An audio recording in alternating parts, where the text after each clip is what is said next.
안녕하세요. 천안세운교회 말씀 묵상의 이광재 목사입니다. 저희는 어제까지 다윗이 참으로 떨어질 대로 떨어질 인생의 마지막 밑바닥까지 떨어져 있는 그런 모습을 보았습니다. 그것이 저희들 인생의 한 단면을 보는 것 같은 그런 마음 가운데 많은 공감을 갖게 되었습니다. 오늘은 그러한 다윗이 그런 어려운 고비를 넘어가고 다시 하나님의 은혜로 세워져 가는 이제 그런 모습들을 보게 되는 것이죠. 저희들이 인생이 나락으로 떨어져 가는 그런 모습 속에 하나님께서 다시 세워져 가는, 세우는 그런 모습들을 보게 됩니다. 말씀을 통해서 또 하나님의 어떠한 방법으로 저희들을 세워주시는지 말씀을 통해서 확인하는 시간 갖도록 하겠습니다. 제가 기도하고 시작하겠습니다. 하나님 아버지 감사합니다. 저희들의 인생 속에서 힘들고 어려울 때마다 말씀으로 다시 회복시켜 주시고 다시 소명을 주시고 일으켜 주시는 하나님, 오늘도 말씀으로 저희들을 깨워주시고 일으켜 주시고 용기 있고 담대하게 세상을 이겨갈 수 있는 힘을 허락하여 주시옵소서. 성령님 조명하여 주셔서 풍성한 지혜로 인도하여 주시옵소서. 감사드리며 예수님의 이름으로 기도드립니다. 아멘. 사무엘상 22장 1절에서 10절까지 제가 봉독해 드리겠습니다. 그러므로 다윗이 그곳을 떠나 아둘람 굴로 도망하매 그의 형제와 다 아버지의 온 집이 듣고 그리로 내려가서 그에게 이르렀고 환난당한 모든 자와 빚진 모든 자와 마음이 원통한 자가 다 그에게로 모였고 그는 그들의 우두머리가 되었는데 그와 함께한 자가 400명 가량이었더라. 다윗이 거기서 모압 미스베로 가서 모압 왕에게 이르되 하나님이 나를 위하여 어떻게 하실지를 내가 알기까지 나의 부모가 나와서 당신들과 함께 있기를 청하나이다 하고 부모를 인도하여 모압 왕 앞에 나아갔더니 그들은 다윗이 요새에 있을 동안에 모압 왕과 함께 있었더라. 선지자 같이 다윗에게 이르되 너는 이 요새에 있지 말고 떠나 유다 땅으로 들어가라. 다윗이 떠나 헤레스 풀에 이르니라. 사울이 다윗과 그와 함께 있는 사람들이 나타났다 함을 들으니라. 그때 사울이 기브아 높은 곳에 손에 단창을 들고 에셀나무 아래에 앉았고 모든 신하들은 그의 곁에 섰더니 사울이 곁에 선 신하들에게 이르되 너희 베냐민 사람들아 들으라.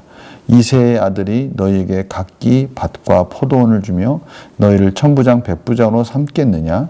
너희가 다 공모하여 나를 대적하며 내 아들이 이새의 아들과 맹약하였을 때 내게 고발하는 자가 하나도 없었고 나를 위하여 슬퍼하거나 내 아들이 내 신하를 선동하여 오늘이라도 매복하였다가 나를 치려하는 것을 내게 알린 자가 하나도 없도다 하니 그때 에돔 사람 도액이 사울의 신하 중에 섰더니 대답하여 이르되 이새의 아들이 노베에 와서 아히두베의 아들 아히멜렉에게 이른 것을 내가 보았는데 아히멜렉이 그를 위하여 여호와께 묻고 그에게 음식도 주고 블레 사람 골리앗의 칼도 주더이다. 아멘. 오늘 말씀을 보면 이상하게 이 골리앗이라는 이 매개체가 떠나지 않고 있는 것을 봅니다.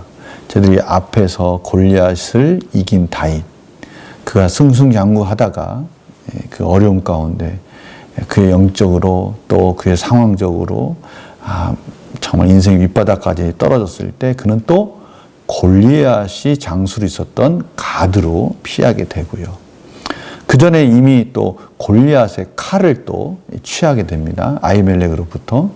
오르는 또 이 도액으로부터 이 골리앗 칼까지 주었던 내용들을 또 사울에게 이야기하는 장면이 나옵니다.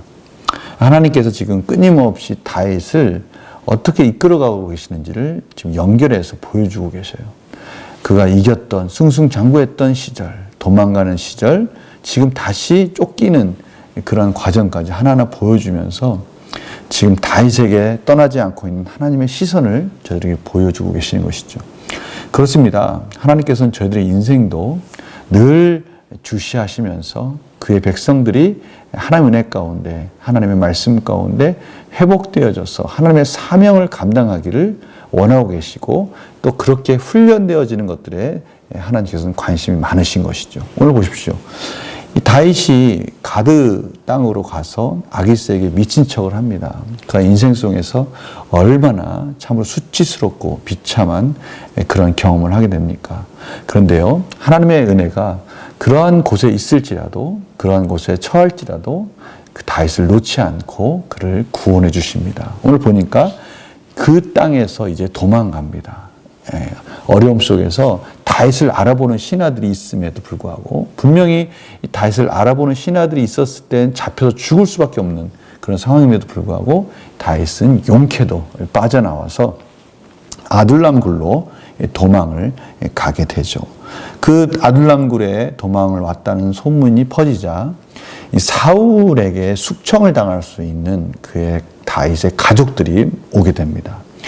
그리고 2절에 보니까 환난당한 모든 자, 이 사울이 왕으로 통치하는, 생각을 해보시기 바랍니다. 사울 자체가 이제 하나님을 경외하고 하나님의 율법에서 떠나버린 자입니다. 그러니 그러한 왕이 다스리는 그 나라가 온전할 리가 있겠습니까? 하나님의 공의와 질서가 바로 잡혀 있을 수가 없겠죠.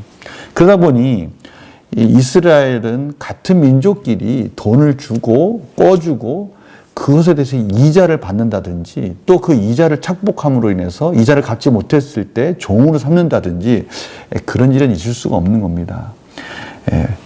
안식년이 있어서 또 설사 그러한 일이 있을지라도 다시 탕감해주고 회복해주는 것이 또 율법이지 않습니까? 그런데 그런 것들이 하나도 지켜지지 않다 보니 빚진 자들이 생긴 겁니다. 빚져서 환난당하는 자들이 생긴 거예요. 오늘 보니까 마음이 원통하다. 이 원통하다는 것은 마음이 으깨졌다는 것을 말하는 거예요. 완전히 짓눌려 있는 상태를 말하는 것이죠. 그만큼 세상 살기가 너무 힘들어서 죽을 만큼 고통스러운 상황에 있는 사람들, 그런 사람들이 다윗에게 모이기 시작합니다. 다윗에게 그 억울함을 토로하고 그 억울함을 또 다윗은 위로해주고, 다윗이 어떻게 그렇게 할 수 있었겠습니까? 그가 인생 밑바닥까지 떨어져 봤거든요. 인생 밑바닥까지 그가 낮아져 보니까 참으로 인생의 쓴맛을 본 다윗이 이들의 마음을 공감해 줄 수 있는 그런 왕이 돼가고 있는 모습을 볼 수가 있어요. 그러자 그들이 온 인원이 400명까지 돼버립니다. 어떻게 보면 작은 나라를 운영할 수 있는 그런 밑바탕이 이제 세워져 가고 있는 것을 보게 되는 겁니다. 그러면서 다윗이 모압 미스베를 가서 가족들을 맡깁니다. 그러면서 이런 말을 하죠. 하나님이 나를 위하여 어떻게 하실지를 내가 알기까지 나의 부모가 나와서. 이게 무슨 말이죠? 지금 다윗은 다시 사명감을 깨닫게 된 거예요. 아, 내가 이러한 자들, 하나님이 나에게 맡겨주신 것은 바로 이렇게 억울하고 하나님의 질서가 깨져서 원통하고 있는 이런 자들을 하나님께서 다시 세워주라고 본인 자신을 세웠다는 것을, 왕으로 세웠다는 것을 깨닫게 되고, 사명감 또 소명의식을 회복하게 되면서 이제 하나님께서 그것을 이루실 때까지 우리 가족들을 좀 보살펴 달라라고 그렇게 말을 하는 장면이 나옵니다.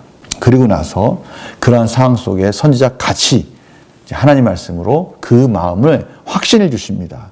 다시 유다 땅으로 들어가서 그 뜻을 이루어가도록 권고하는 그런 장면이 나옵니다. 다윗은 갓 선지자의 그 말씀을 듣고 유다 땅으로 들어갑니다. 이제 사울을 두려워하는 것이 아니라 맞서기로 결심을 한 것이죠.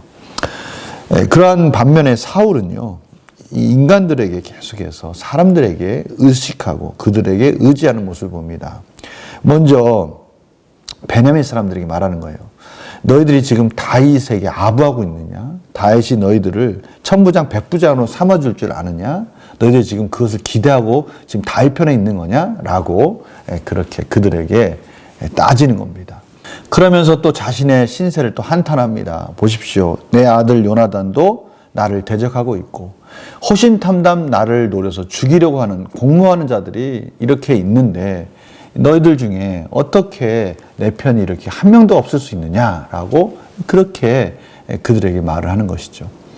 그럴 때 이 도액이 나타나는 겁니다. 도액이 바로 그 틈을 이용해서 아무도 없는 것 같은, 다윗에게 신복이 없는 것 같은 그 순간에 내가 바로 당신의 신복입니다 하고 도액이, 아히멜렉이 높 땅에서 다윗에게 도와주었던 내용들을 다 설명해 주고, 근데 이 장면에 있어서 중요한 것이 있었어요. 아히멜렉이 이 다윗이 거짓말했던 내용들을 빼버린 겁니다. 그러니까 사실 아히멜렉도 억울한 거예요. 다윗이 거짓말로 사울의 비밀스럽게 일을 하려고 그 명령을 수행하는 중이라고 말했기 때문에 아히멜렉도 서슴없이 모든 걸 다 도와준 거 아닙니까? 그런데 그분을 쏙 빼버리니까 어떤 느낌이 듭니까? 그렇죠. 이러한 과정들을 통해서 도액 자신은 사울의 완전한 신복인 척하고 있고요. 반면에 억울하게 지금 높당에 있는 제사장들은 죽을 수밖에 없는 그런 상황이 처해지고 있는 것들을 저희들이 보게 됩니다. 저희들은 오늘 중요한 말씀을 보게 되는 것이에요. 인생의 참으로 어려운 시기를 지나면서 다윗은 자신과 같이 어렵고 힘든 자들의 마음을 깨닫게 됐고, 그러한 자들을 또 하나님께서 모아주셔서 다윗의 사명이 무엇인지, 다윗이 어떻게 하나님 나라를 세워가야 될지, 왜 하나님의 나라 가운데 세워져 갈 왕으로 하나님이 그를 부르셨는지를 깨닫게 되므로 그가 다시 하나님의 말씀 가운데 세워져 가고 있는 장면을 보고요. 또 완전히 대조적으로 사울이 여전히 자신이 가지고 있는 교만함과 또 옆에 있는 간신들을 통해서 계속해서 그릇된 길로 가고 있는 모습을 저희들이 보게 됩니다. 문제를 풀어볼까요? 선지자 갓은 왜 다윗에게 위험천만한 사울의 땅 유다로 가라고 합니까? 그것이 다윗이 있어야 될 자리이기 때문에 그렇습니다. 다윗은 도망을 다니면서 그가 어떠한 자로 어떻게 하나님 앞에 부르심 받았는지를 잊고 사울의 두려움 속에서 또 이방 나라의 두려움 속에서 전전긍긍하고 있는 그러한 상황에 처해 있는 모습이었어요. 그런데 다시 하나님이 그를 세워주셔서 그가 어렵고 힘든 자들을 모아주심으로 인해서 그의 사명, 그의 소명감을 하나님께서 다시 불리듯 일으켜주시고 갓 선지자를 통해서 유다 땅으로 들어가서 용기 있고 담대하게 다시 왕으로 세워질 것을 가르쳐 주셨기 때문에 다윗은 다시 유다 땅으로 들어가는 것이죠. 느낀 점 뭘까요? 선지자의 말에 이전처럼 두려워하지 않고 사울이는 헤렙스풀로 간 다윗을 보면서 무엇을 느낍니까? 저는 하나님께서 저희들 어떻게 인생을 이끌어 가시는가를 다시 한번 이 다윗을 보면서 깨닫게 되는 겁니다. 온갖 수치와 또 어려움과 낭만과 좌절과 영적 침체기에 있었던 그 시기가 있지 않습니까? 그러나 하나님은 그냥 놔두지 않으시고 말할 수 없는 탄식으로 저희들을 다시 이렇게 세워주시면서 저희들이 무엇을 바라보고 살아야 될지, 어떠한 소명감, 또 하나님께서 저희들을 구원해 주시고 이 세상 가운데 어떻게 살라고 말씀해 주시는지를 말씀을 통해 깨닫게 해 주시고 다시 일으켜 세워주시는 것을 보게 됩니다. 오늘 하나님께서 저희들에게 말씀해 주십니다. 지금 힘들고 어려운 상황 속에서 하루하루 정말 버거울 정도로 어떻게 살아야 될지 모르겠는 그러한 지경까지 다다를지라도 낭망하지 말고 좌절하지 말고 그 속에서 하나님이 저희들을 구원해 주시고 가르쳐 주시고 깨닫게 해 주셔서 저희들에게 많은 사람들을 붙여주시면서 어떻게 세워져 가기를 원하시는지 저희들이 기도하고 묵상할 때 하나님께서 가르쳐 주시겠다고 말씀해 주시는 거예요. 저희들이 오늘 이런 부분을 좀 다시 한번 도전해보고 깨달았으면 좋겠어요. 하나님은 왜 이러한 상황 속에서 이렇게 이끌어가고 계실까? 분명히 다시 구원해 주시고 세워주실 텐데 무슨 일을 하기를 원하실까? 하나님의 뜻 가운데 어떠한 일들을 통해서 하나님 나라를 세워가기를 원하시는 것일까?